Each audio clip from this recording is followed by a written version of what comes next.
ஏன் சீமானால வீதி வீதியாக, தெரு தெருவாக, சாலை சாலையாக, பெரிய சாலைகள் போய் ஓட்டு கேட்டு போக முடியல? கடைசியா தான் போக ஆரம்பிச்சார். ஏன் போக முடியல? மக்கள் எதிர்ப்பு இருந்தது.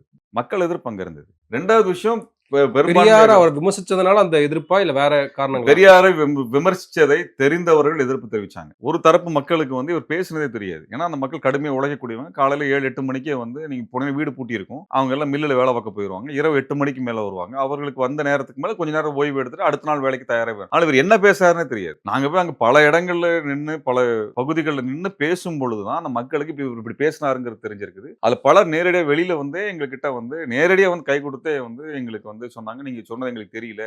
எங்க ஊர்க்காரரு எங்களுக்கு இவ்வளவோ பண்ணியிருக்காரு. அவர வந்து நாங்க சொல்றதை அனுமதிக்க மாட்டோம் நாங்க. என்னன்னா, ஒரு பகுதியில வந்து கேட்ட பொழுது, அந்த மக்களும் சொன்னாங்க. நான் இப்படி பெரியார பத்தி பேசியிருக்காருன்னு அவங்க சொன்ன பொழுது, அந்த ஏரியால இருக்கக்கூடிய வயசானவங்க, பெரியவங்க அவங்கெல்லாம் வந்து சொன்னாங்க, "இல்ல இந்த பகுதியே வந்து பெரியார் எங்களுக்கு குடுத்ததா எங்க தாத்தா சொல்லுவாங்க." அப்படின்னு அவங்க சொல்லியிருக்கிறாங்க. இன்னொரு இடத்துக்கு போனோம்னா, நாங்க பஞ்சம் பிழைக்க வந்தபொழுது எங்களுக்கான எல்லா உதவியும் பண்ணி குடுத்து, நாங்க இன்னைக்கு குடியிருக்கிறது இந்த இடத்த எங்களுக்கு வந்து ஏற்பாடு பண்ணி குடுத்ததே பெரியாரு. இன்னொரு பகுதியில என்ன சொல்லியிருக்காங்கன்னா, அந்த காலத்துல வந்து எங்களுக்கு வந்து எந்த விதமான தங்கு தடையும் இல்லாமல் தண்ணீர் குடிக்கிறதுக்கான ஏற்பாடு பண்ணி குடுத்தவர் பெரியார் தான். எங்க பகுதி தண்ணி எடுக்கக்கூடாதுன்னு சொல்லுவாங்க, சாதி ரீதியா.